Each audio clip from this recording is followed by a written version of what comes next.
Ǹjẹ́ oore yìí báwo ni oore yìí wá ṣe jẹ́ ní ọwọ́ rẹ?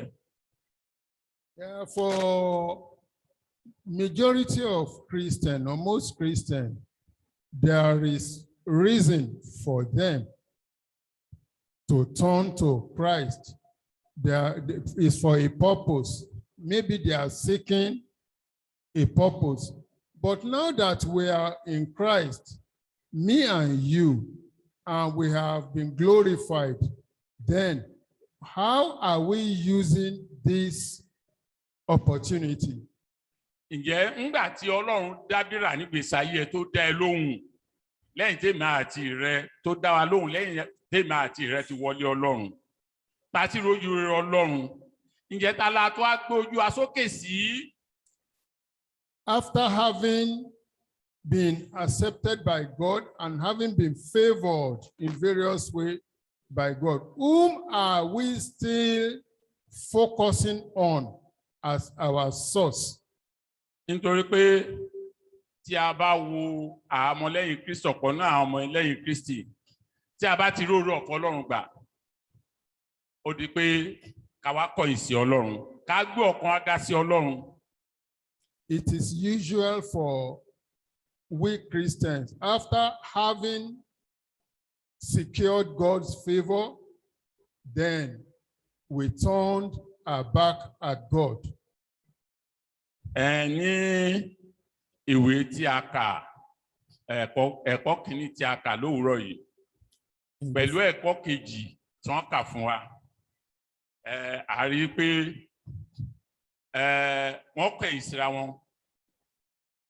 The first and second lessons read this morning, if we can observe well, there is contradiction. There is no contradiction. I mean, there is a difference. Ìyàtọ̀ wà. Now, there is a difference. Yes. Ìyàtọ̀ wà. Tó jẹ́ pé èyí tó jẹ́ ohun ẹ̀gàn báyìí, ó jẹ́ ohun ọ̀rọ̀ ní other side. What is deficient in one lesson is a gain in the other. All right. Tí a bá wo ọ̀gọ́ta kà fún wa ní first lesson lẹ́yìn, that is Daniel 2:1-12. Kí ló sọ fún wa? Ó sọ fún wa nípa ọba Nebukadnezari. Nígbà Ọlọ́run ṣoore fún, Ọlọ́run dá ní ọlá, Ọlọ́run gbé ga gidi gan, tó yẹ pé òkìkí ẹ̀ kàn, ìràwọ̀ ẹ̀ hàn káàkiri, nítorí pé ó mọ Ọlọ́run gbà ẹni. Ṣùgbọ́n kí ló wá ṣẹlẹ̀? Máa fẹ́ ká lè understand ẹ̀ bóyá kọ́ bá ka Daniel 4. Yes, kó bẹ̀rẹ̀ láti verse 19. Reading from Daniel chapter 4, verse 19.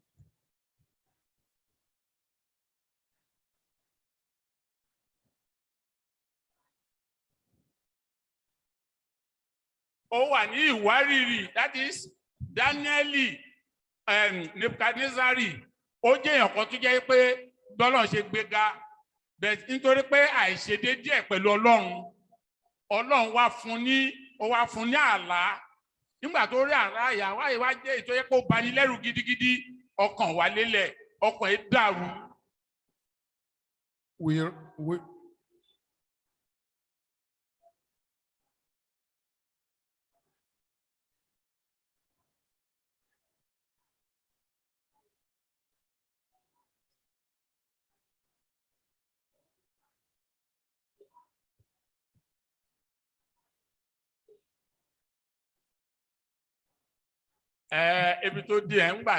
Then Daniel, whose name was Belteshazzar, was astonished for 1 hour, and his thoughts troubled him. The king spake and said, Belteshazzar, let not the dream or the interpretation thereof trouble thee. Belteshazzar answered and said, My Lord, the dream be to them that hate thee, and the interpretation thereof to thine enemies. Gẹ́gẹ́ bí wọ́n ṣe sọ fún wa yẹn, ọkàn ọba dàrú, oorun pàápàá sá lọ, kò tẹ̀ mọ́ èyí tó máa ṣe. Kí ló wá ṣe? Ó wá ní kó pe gbogbo àwọn ọlọ́gbọ́n, àwọn amòye, àwọn awòràwọ̀ tó wà nílùú, ó ní kó pè wọ́n wá, wọ́n á sọ ìtumọ̀ àlá ìfóhùn. Here we Bẹ́ẹ̀ read, gbogbo wọn yìí, wọ́n gbìyànjú, wọn ò rí àlá yìí sọ, ìtumọ̀ àlá yóò yé wọn. To the extent jẹ́ pé ọba gan bínú pé ṣe bọ́ ọlọ́gbọ́n ayé la pè yín, ṣe bí ìmọ̀ràn ayé la pè yín, ṣe bọ́ ọlọ́lá ayé la pè yín, ṣe bí ẹ̀yin lẹ̀ ń ṣèjọba ayé yìí, ẹ̀yin ni olórí ìjọba mi, ẹ máa ń dúró pẹ̀lú mi, ìgbìmọ̀ mi, so pẹ̀lú gbogbo òye yín, pẹ̀lú ọlá yín, pẹ̀lú àwòràwọ̀ yín, ẹ lè mọ eléyìí pé wọ́n ní ọba ikọ́ tó béèrè yìí kò ṣeé ṣe. in that chapter, we read about King Nebuchadnezzar, the mighty king, how he had a dream that petrified him, and he was looking for interpretation, but all the wise men of his nation could not interpret the dream, and he was very angry with them. To the extent jẹ́ pé ó wá pa aláṣẹ yìí pé tọ́wọ́n bá ti sọ pé òun nígbà báyìí gbogbo wọn ló máa parun pátápátá. He was so disappointed in his sorcerers, visioners, that he made a promise that he will destroy them if they could not give the meaning to his dream in an appointed time. So ṣùgbọ́n bí wọ́n ṣe ń retí pé ọ̀rọ̀ ẹ̀ tán máa lọ pa wọ́n, ọ̀rọ̀ ìdọ́dọ̀ Daniel wá ránṣẹ́ sọ báyìí pé kó fún àwọn time. So ó dẹ̀ ṣe Ọlọ́run wá fún ní ìtumọ̀ àlá yìí. Ìtumọ̀ àlá yẹn ni wọ́n wá kà fún wa yẹn pé kábíyèsí ìran yìí mo dẹ̀ gbàládùra o, kó má jẹ́ tiẹ̀ o, kó jẹ́ tàwọn ọ̀tẹ̀ o. Eventually, Daniel was reached for the interpretation of the dream. And Daniel, in what we just read, was trying to pacify the king that, oh, this dream, I hope the meaning shall not be for you, it shall be for your enemy, because it's a very bad meaning. Nígbà tí Daniel máa sọ ìtumọ̀ ẹ̀ fún, that is why ẹ bá mi wo verse 24. Verse 24.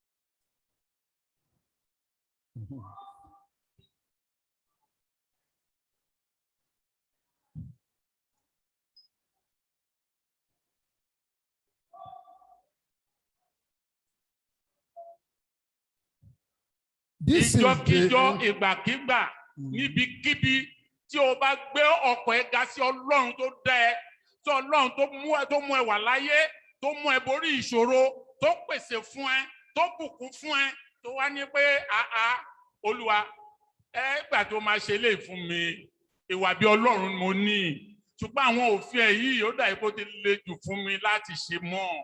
Tí ìjọ téèyàn bá ti ṣe, òun náà sọ fún wa yẹn pé àyàfi tẹ̀mí àti rẹ̀ bá mọ̀ yìí pé ọ̀gá ògo kan bẹ ẹni tó yẹ pé bó bá ṣe wù ú, ẹni tó bá wù ú ló máa gbé sórí oyè, ẹni tó wà lórí oyè tó bá wù ú àgbékúrò.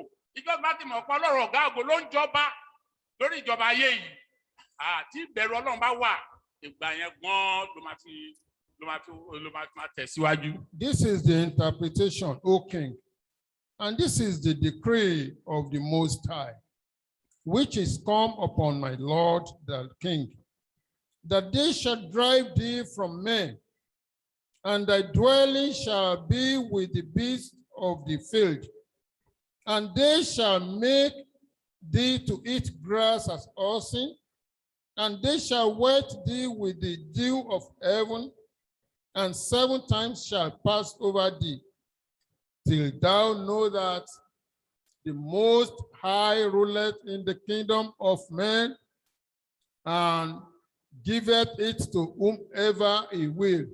In this verse, what we are learning is that whenever you, as a child of God, you failed to glorify God with your position, you are bound to see the annoyance of God as the king.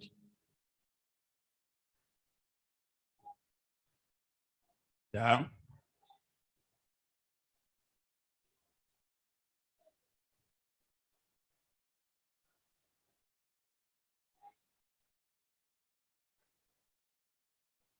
Next one. Nítorí náà, ọba kábíyèsí, nígbà tó rí ó wo ìparun tó ń bọ̀ fálẹ̀ ẹni tó bẹ̀rù Ọlọ́run, ẹni tó mọ̀ yí pé dídá sí òun bó ṣe wà láyé yìí orí ọ̀fẹ́ Ọlọ́run ni, jíjí ta jí làárọ̀ ìta gbé apá ta gbé ẹsẹ̀ ta kúrò nílé wa ta débí, jẹ́ èèyàn kan tó ń sọ pé Ọlọ́run yìí ta ni Ọlọ́run yìí. Tí ohun gbogbo tó ṣe fún ọ, ilé àlàáfíà ìbùkún tó fún ẹ lórí ọmọ, lórí ilé ẹ, lórí ọ̀nà ẹ, tó ìtún sọ pé Ọlọ́run gbogbo àwọn òfin tó tẹ̀ kálẹ̀ yìí pàápàá gan ti le jù fún mi, báwo ni mi ṣe ní ṣe léyìí, báwo ni mi ṣe lóòótọ́ òun. Ìgbà tí ìbínú Ọlọ́run wá ń bọ̀ sórí ọba yìí, Ọlọ́run tó á fún ní oore ọ̀fẹ́ láti ní àlá pé nǹkan báyìí ni, ó tó á fún lóore ọ̀fẹ́ láti ní èèyàn Ọlọ́run tó ní ìmọ̀ Ọlọ́run tó ní ẹ̀mí Ọlọ́run láì ti sọ ìtumọ̀ ẹ̀ fún, lẹ́yìn tó á sọ fún tí ẹ sọ pé òun dẹ̀ wish pé ó jẹ́ pà láì kò jẹ́ tẹ̀ kó jẹ́ tà àwọn òbí tó mọ irú nǹkan tó wà ń bẹ̀ pé á lé kúrò, ṣé ká lé ọba kúrò kó wọnú gbó, ìyẹn wá jẹ́ nǹkan tó ṣe pé kéde. Ó níbẹ̀ tó ń fẹ́ gbà yíyànjú àyànjú ìjẹ́ wà fẹ́mi àti rẹ pátápátá pé kí ni tí o bá lè ṣe o, ìbínú yìí Ọlọ́run á dẹ̀ ká kúrò.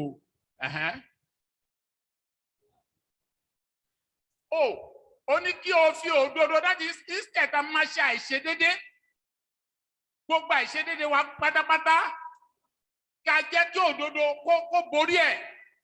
Ó ní ò bá dẹ̀ ṣe gbogbo àìṣedédé gbogbo ẹ̀ṣẹ̀ pátápátá, ò bá dẹ̀ bá ṣe pé kó bẹ̀rẹ̀ sí máa ṣe òdodo kó gbàgbé ẹ̀ṣẹ̀, kó jẹ́ kí ẹ̀ṣẹ̀ kó bo òdodo ẹ̀ mọ́lẹ̀, kí òdodo kó bo ẹ̀ṣẹ̀ mọ́lẹ̀.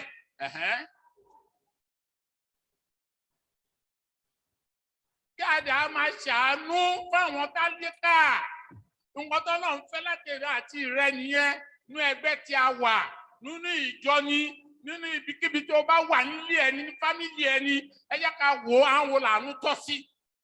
Ìyẹn la máa fi mú ìbínú Ọlọ́run kúrò lórí wa, ká dẹ̀ máa ṣe òdodo. And whereas they commanded to leave the stump of the tree roots, thy kingdom shall be sure unto thee, after that thou shalt have known that the heavens do rule. Wherefore, O king, let my counsel be acceptable unto thee, and break off thy sins by righteousness, and thy iniquities by showing mercy to the poor, if it may be a lengthening of thy tranquility. Ẹ̀yin ará mi ní Olúwa, ǹjẹ́ ọba yìí tẹ̀ wá gbọ́ ìmọ̀ràn yìí? Daniel interpreted the dream with caution and also advised the king on how to ameliorate the effect of the dream, that he should change from his iniquities, start helping the poor, turn to righteousness. That probably if he should do that, God is a merciful God. And aláàánú lọ́lọ́run. yeah. Ó tó á tó dín ní oṣù méjìlá, 12 months after tí a fún ní ìkìlọ̀, tá a fún ní ìmọ̀ràn, ó ìtúdúró tó wò ó, ó tó wò lọ tó wò bọ̀. Ó ní ìjọba mi yìí, àfin mi yìí, tí mo dẹ̀ fi agbára mi kọ́ yìí, Ọlọ́run tó wò ó pé ìwọ yìí ń tòótọ́, ó wò wọn Ọlọ́run mọ́. Nígbà fowó gbójú sókè débi pé ní sọ fún apá gbójú wa sórí òkè wọn ni, ibo ni ọ̀rọ̀ yóò ti wá.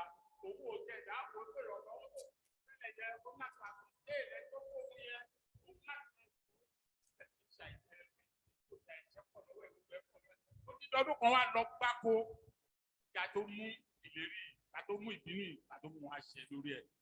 Despite the king having been forewarned with the dream and by the interpretation by the man of God, he did not deem it fit to change.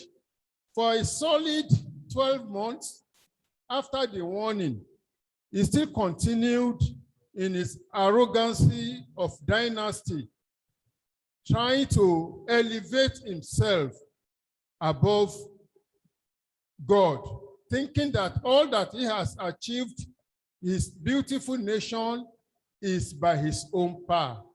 Then the judgment came to fulfillment. Gbogbo ọ̀rọ̀, gbogbo ìṣeré tọ́lọ́run bá fún wa, tó o bá sí Kristi láàrin ẹ̀, asán ni.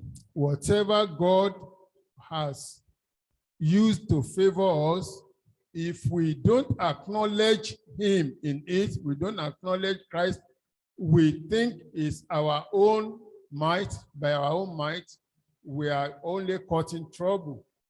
Olódàbí òjìji tí ń kọjá lọ ni. It's just like a shadow passing into vanity.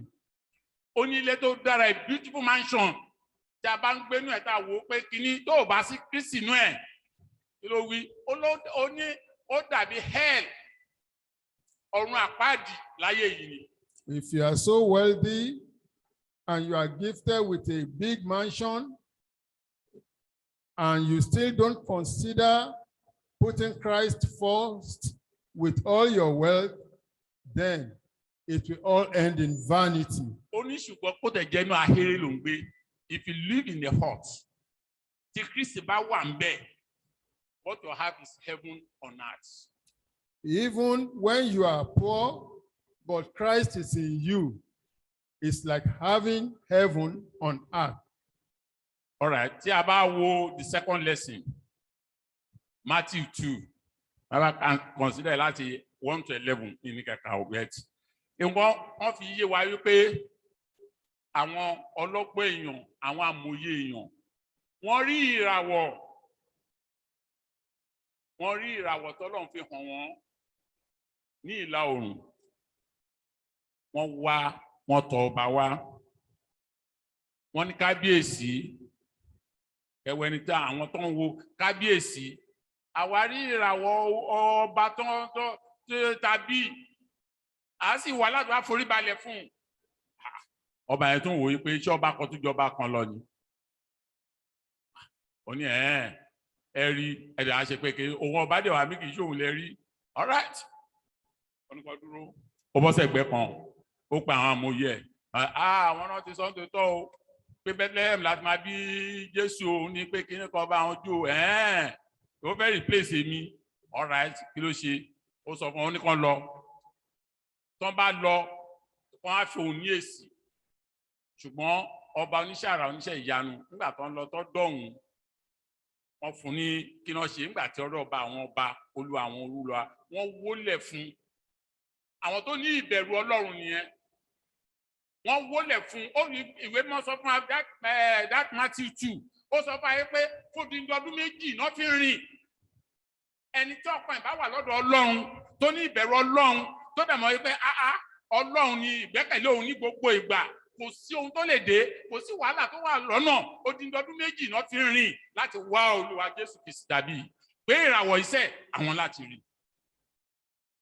When the wise men who witnessed the appearance of the stars from the east, the stars that epitomize the birth of a great king, were seeking where the king was born, and they went to Herod. Herod was intending and privily asking them to go and search and come back to him so that he too can go and worship, whereas it was a jealous wish. He intended to kill or destroy the king. He couldn't imagine any other king being born that would be mightier than him. But the wise men, with the fear of God, they were directed to honor the new birth and to go on their way, glorifying God. Amen. ẹ̀yẹ́ bá mi wọ Matthew 5 verse 6. Matthew 5:6. Alábùkún fún àwọn tí ebi ń pa, tí ò gbẹ́gbẹ́, sípa òdodo ẹ̀dúró. Ta ni òdodo yìí? Òdodo Ọlọ́run ni Kristi. Ǹjẹ́ tí a bá ní à ń bọ̀ láàárọ̀ ìta bá ní ká gba àwẹ̀, ẹni mélòó lè gba àwẹ̀ nu wa? Blessed are they which do hunger and thirst after righteousness, for they shall be filled. Nítorí wọn ò yó, ebi ò ní pa wọ́n mọ́. Wọ́n yó, ebi ò ní pa wọ́n mọ́. Wọ́n rìn fún odindi ọdún méjì. Ta ló lè ṣe é? Pé ìràwọ̀ tọ́lọ́run fi hàn wá yìí, tá a ṣe pé kínní àwa yóò wá. Èmi wá ń bèèrè lọ́wọ́ yín sí gẹ́gẹ́ bí ẹ̀mí ṣe ń bèèrè lọ́wọ́ èmi wípé ǹjẹ́ èmi ta lè mi gbójú mi sókè sí tí mò ń wò tó pé ní ìpọ́jú ní wàhálà máa wọ aṣáá ni. If we learn from the wise men, they hunger after righteousness, seeking the star that had been shown to them and looking for the newborn king. Ẹ bá mi wo Proverbs 13:20.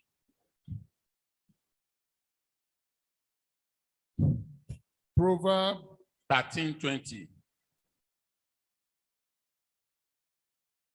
13:20. 20. Ó ní àwọn tó bá bá àwọn ọlọ́gbọ́n èèyàn rìn yóò jẹ́ ọlọ́gbọ́n. He that walketh with wise men shall be wise, but a companion of fools shall be destroyed.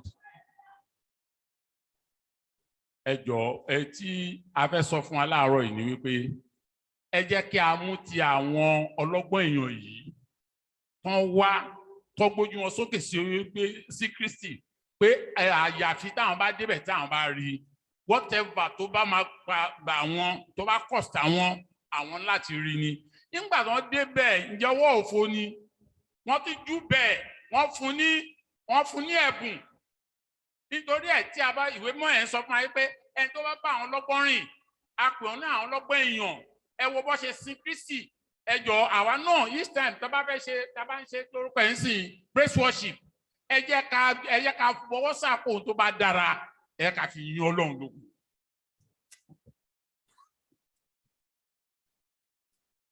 Just like the wise men, let us learn to emulate them, and let us not walk in the companion of fools. When it is time to glorify God, let us do it wholeheartedly with our substance. Tí a bá wò ó bí àwọn eléyìí náà àti ní àwọn àpẹẹrẹ àwọn èèyàn náà tó yẹ pé wọ́n wá Ọlọ́run ní gbogbo ìrìn wọn. Tí a bá wo Mósè ní Exodus 33:17-21 ẹ lè má kà á. Nǹkan tó sọ pé Olúwa yín pé ó ní Olúwa ó ti fún àwọn Ísírẹ́lì fún mi láti jẹ́ olórí wọn. Ṣùgbọ́n nígbà tí n bá rìn tí ògo ò bá bá mi lọ, tí wàláyé ò bá bá mi lọ, tójú ò bá bá mi lọ, then má dèèyàn yọpẹrẹ. Báwo ni ṣe fẹ́ mọ ọ̀nà rẹ? Ó ní torí ẹ̀ Olúwa èmi ò ní kúrò ń bá yìí àyàfi tó ń bá rí ògo rẹ. Ọlọ́run dẹ̀ fi ògo ẹ̀ hàn. Wọ́n ní Mósè rí Olúwa, kò rí ojú Olúwa, bẹ̀ tó rí àkẹ́yìsí ẹ̀. So eléyìí sọ pé màá ti rẹ pé in whatever position, especially when you are embarking on a journey, tó bá rìnrìn àjò àbò dá ó lè nǹkan kan tó nǹkan kan ṣẹlẹ̀ tó ń rìnrìn àjò àbí tó ń là lọ kọjá. Béèrè fún ìwà láàyè Ọlọ́run. God, I want to see your presence. I want to feel your presence. I want to see you. Moses is another good example of habit that walk in the righteousness of God. Whatever we are doing, let us have Christ living in us and participating in what we are doing. Let us call the presence of God into our life and into whatever we are doing. Láàárọ̀ yìí inú mi tẹ́ dùn because this ọdún fẹ́ sọ yìí ó jẹ́ àwọn tó yẹ pé ó jẹ́ ìwúrí fáwọn obìnrin ní ìjọ yìí. Tí a bá wo Matthew 28 verse 5, what does it say? Matthew 28 verse 5. verse 5.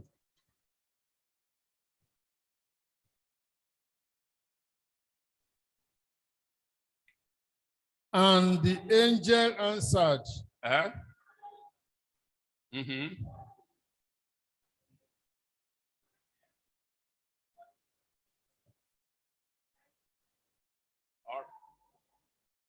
All right. Ẹ̀yin bet ká lè understand ẹ̀ dára bẹ́ẹ̀ láti verse 1. So a lè mọ àwọn tó ń bá sọ̀rọ̀ yẹn. Yes, láti 28 verse 1. Ní ọjọ́ ìsinmi, ìjọ tí Jésù máa jíǹde.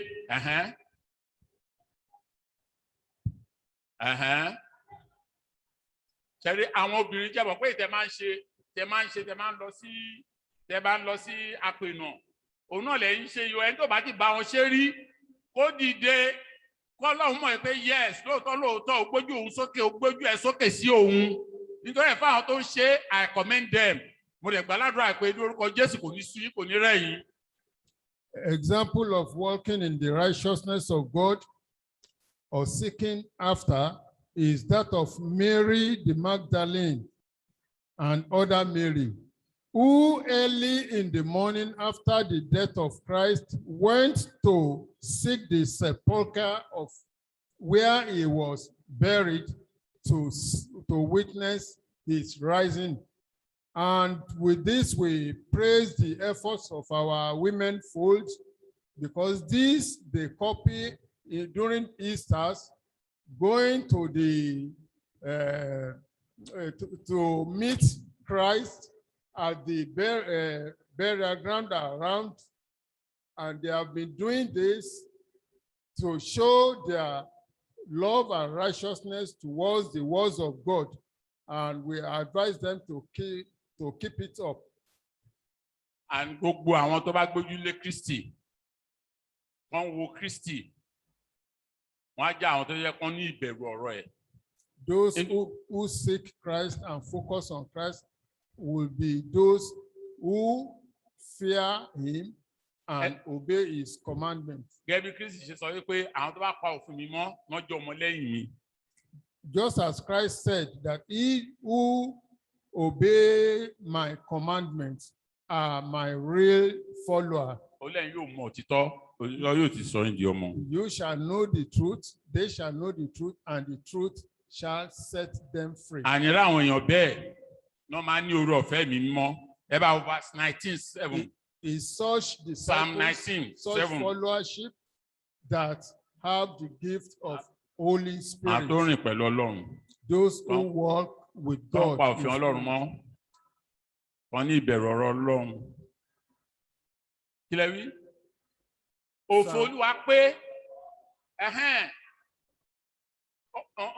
ní sùúrù. Òfò Olúwa pé ó ṣe kí ni? Ó yí ọkàn padà. That is, ìjọ tó bá ti ń lísì tó ti ń ka ọ̀rọ̀ Ọlọ́run. Tàbá bèrè sí a rí pé the regular attendees ní Bible class wọ́n á ti rí ìyípadà.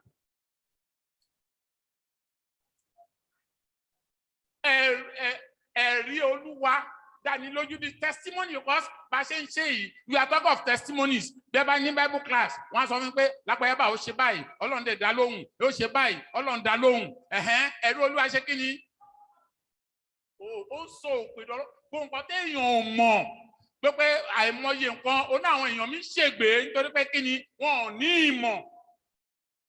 The law of the Lord is perfect, converting the soul. The testimony of the Lord is sure, making wise the simple. The statutes of the Lord are right, rejoicing the heart. The commandment of the Lord is pure, enlightening the eyes. Where can we get the perfect word of the Lord? It's through teaching like this and through this Sunday school teaching. When you attend such classes, Bible class and so on, you have the opportunity to learn about that perfect word of God. And that perfect word of God will be a testimony to you, and will make you will make you wise and simple. Bible Romans 1, 16, 17.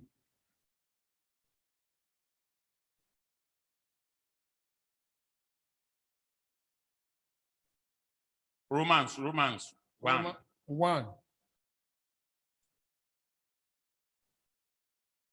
Chapter 1. Romans Chapter 1, 16. 17.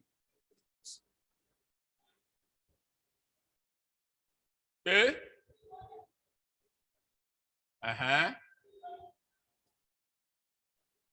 Check on see. Hold on. Tún bẹ̀rẹ̀ láti bẹ̀rẹ̀ kí ló wí? Ó ní torí pé mo ò tijú ìhìnrere Kristi. I'm not ashamed of the gospel of Christ.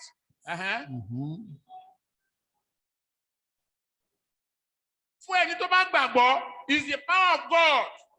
Unto For any salvation. situation you encounter in life, you use the word of God to face it, to surmount it, to pass through.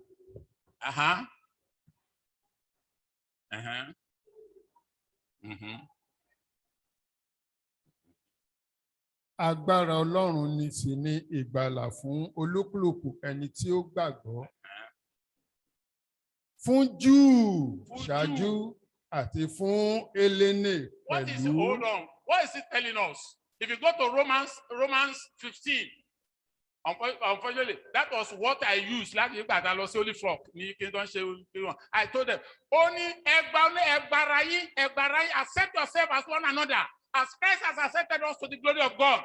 Ọlọ́run ti gbà. Ó ní kò sí ìyàtọ̀ láàrin Júù àti kèfèrí, as long as wọ́n ti gba Kristi gbọ́, because the gospel is the same gospel like your sorrow. Bí àwa tá a wá wà nílé Ọlọ́run, ǹjẹ́ kò ayé ká àkọ́kọ́ dì mú? Ǹjẹ́ ó yẹ kójú kó tì wá? Ó yẹ kójú kó tì wá. Tábà tí mo pa agbára Ọlọ́run ni. Níṣẹ́ ló yẹ ká máa lọ láti lọ máa kéde and so on, because revival wa tó bẹ̀rẹ̀. Nígbà tó bá bẹ̀rẹ̀, jọ mo gbàládùra pé èmi àti rẹ ní orúkọ Jésù á máa wà ń bẹ̀. As Christians, we should not be ashamed to preach the gospel, for the gospel is the power of God unto salvation. For therein is the righteousness of God.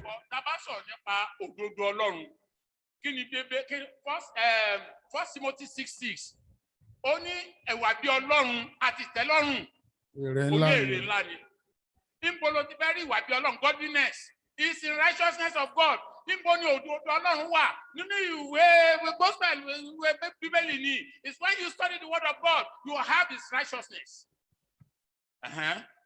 Nítorí nínú rẹ̀ ni òdodo Ọlọ́run hàn láti ìgbàgbọ́ dé ìgbàgbọ́. Ìgbàgbọ́ wa máa ti máa gùnkè sí ìgbàgbọ́ wa nígbà tó bá ń kà sí, then you grow in faith. Gẹ́gẹ́ bí a ti kọ pé ṣùgbọ́n olódodo yóò wà nípa ìgbàgbọ́. Ìjẹ́ ń sìn fọlọ́run bàbá. Mímọ́. Fọlọ́run ọmọ. Fọlọ́run ẹ̀mọ́. Lórúkọ Jésù ní ìṣòro àwa. Àmín.